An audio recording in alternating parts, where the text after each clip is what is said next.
Hey, hey, hey, what is happening, all you happy, lovely people?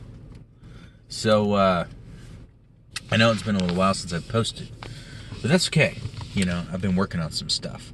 So, in my life, what I'm working on right now is going back into the workforce as far as having an actual job. I've been a freelancer for some time. Being the president of Milan Technologies, at times we've had teams of people that I managed and projects that I managed.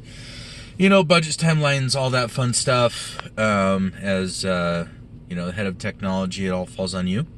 And I want to go back into that because I really like managing projects and having them work out. I just got off a big. It's not really big, I guess, but it seemed big because it was intense. It was a 3-month project, and we built this really cool text pay application. So, you can pay all your bills just with your cell phone, just by getting a reminder and then saying yes, and then it goes and does all the magic and makes a payment and sends you a receipt. Really cool, right? It really should have been scoped out, though, for much longer. So, I guess the point of today's lesson, and then really these are for myself, right? If someone can benefit from them, then that's awesome. I'm trying to practice my craft, practice explaining things to other people, and this helps me do that. So thank you for listening, and I appreciate any kind of feedback that you have. I'm sure you have insight that I don't know what I don't know, right? None of us knows what we don't know, so we have to interact with other people to figure those kind of things out. We can't learn everything on our own, guys.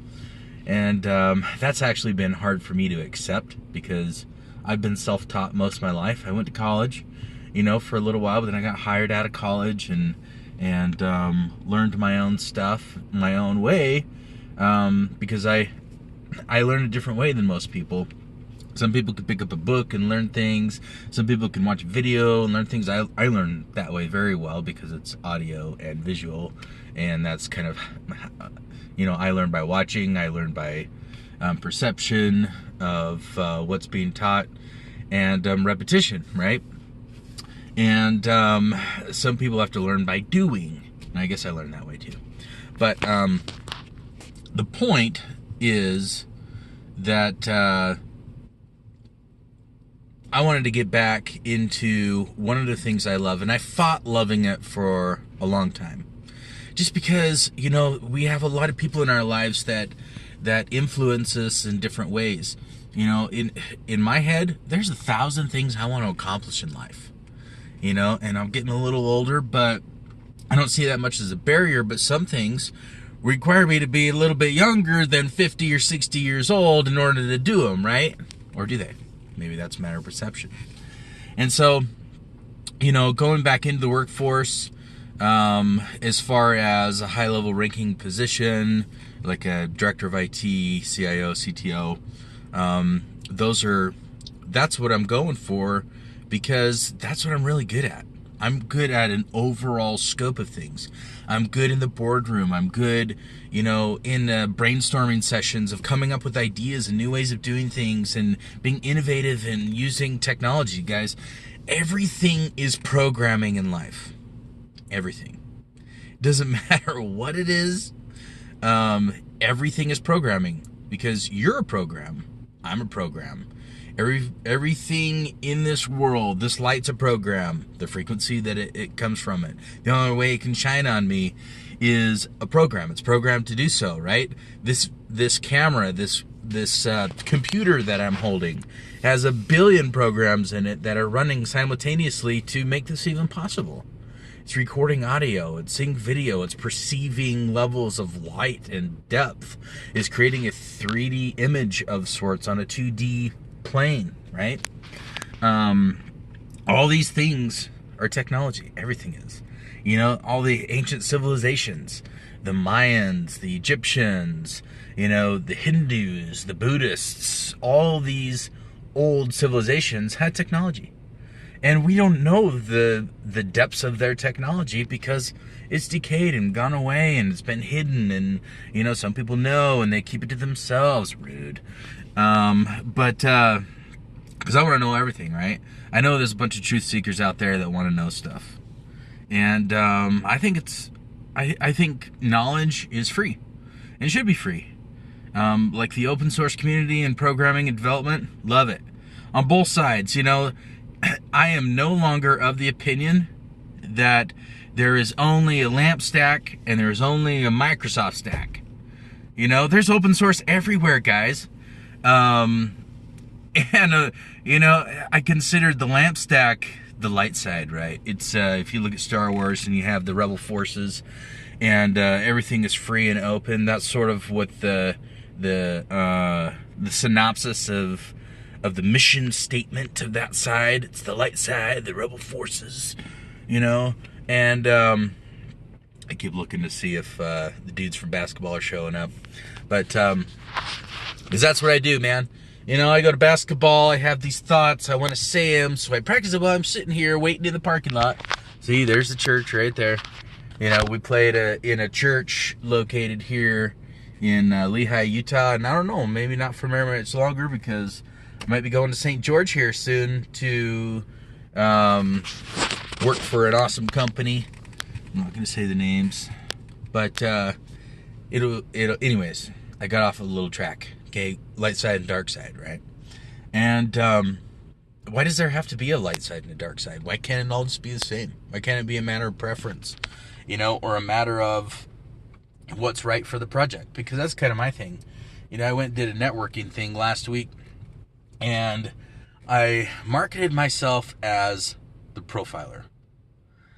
And it was really interesting on people's reaction.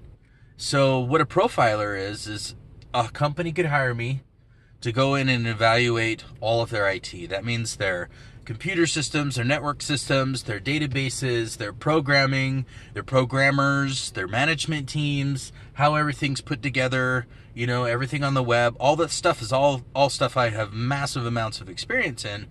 And one of my fortes is I could talk to anybody in any level of technical intelligence. So from somebody who doesn't know anything about it to somebody who knows everything about it, a lot more than me.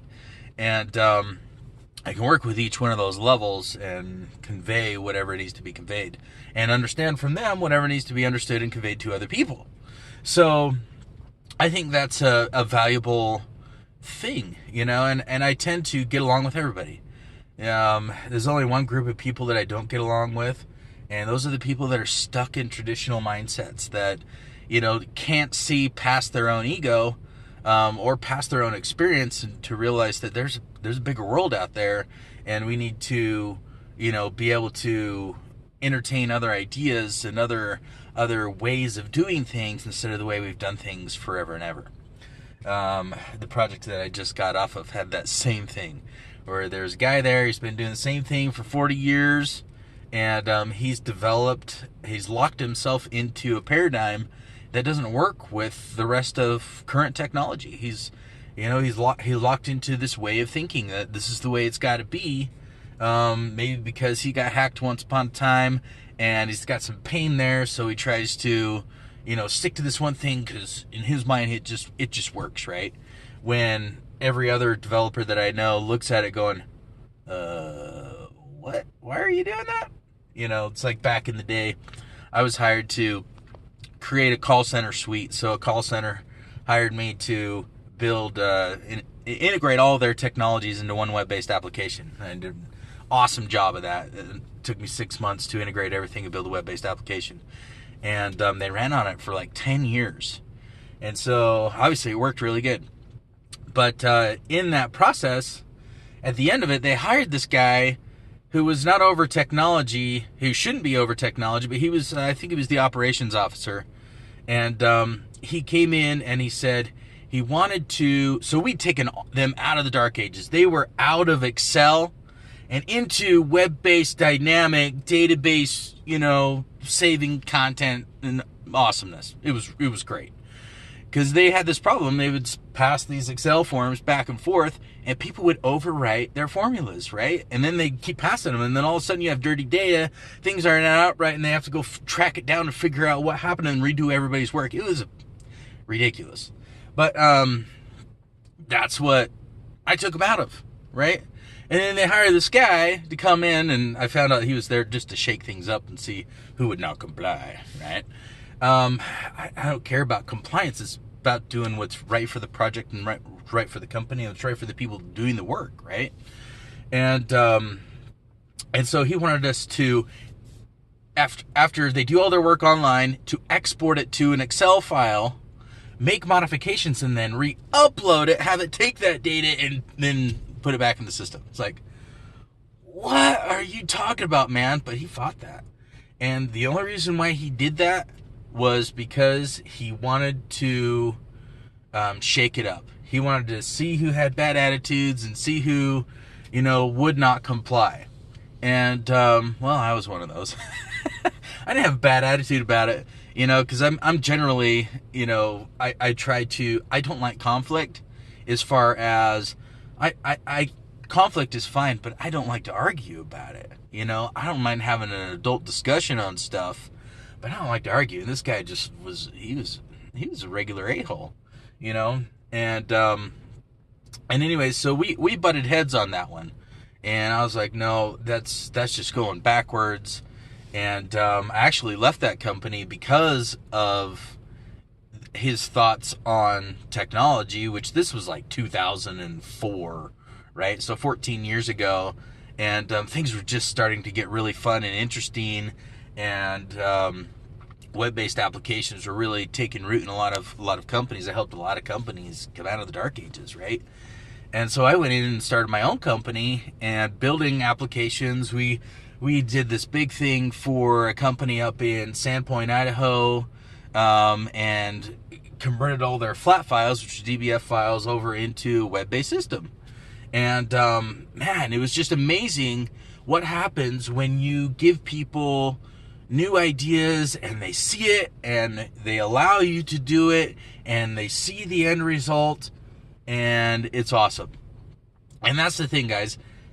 In my life, in my journey, this is 22, 23 years of preparation to come to this point in my life where I've learned all these things, and I can give tremendous value to any company that wants to bring me on as the head of their technology, because I've done all those jobs. I've been there. I've done that. I've helped all these companies. I've worked internationally. I worked in Beijing for a little bit. And I guess this has kind of turned into a little bit more of, not a self-promotion, but more of a, hey, this is what I've done. This is the value I can bring. And so basketball dudes are showing up. So, I don't know. I guess I lost my train of thought. But the light side and dark side, there we go. There's not really a light side and a dark side. There is what works best for the project. What systems work best? What developers and programmers are working on the systems, and what do they know best? Right? Maybe I know something better than somebody else, but I'm managing the project. I shouldn't dictate the way that goes. The people that are doing the work, that we should focus on their strengths. Just like it's like companies think that the C-level executives are the stuff that runs that company. It's not. It's all the people that are interfacing with clients and interfacing with the public and interfacing with everybody else. They're the ones running the company. Management is just there to support the company and to help it grow. And so, anyways, you guys, basketball guys, are showing up, so I'm going to go play some b-ball. And I'm going to go use my experience to become better and to help the team, right? Help the team, hopefully. Tuesday, I didn't really help the team out much. I think I actually hurt the team more. But I at least had 2 good shots at the end that counted, that won the game. So sometimes that's all that counts, right? I hope you got anything from this rambling. And I'd love to interface with you and converse with you and see where your thoughts are, and maybe we could take one of these ideas or tangents and create another video or something like that. Anyways, you guys, peace out. Take care. Boom.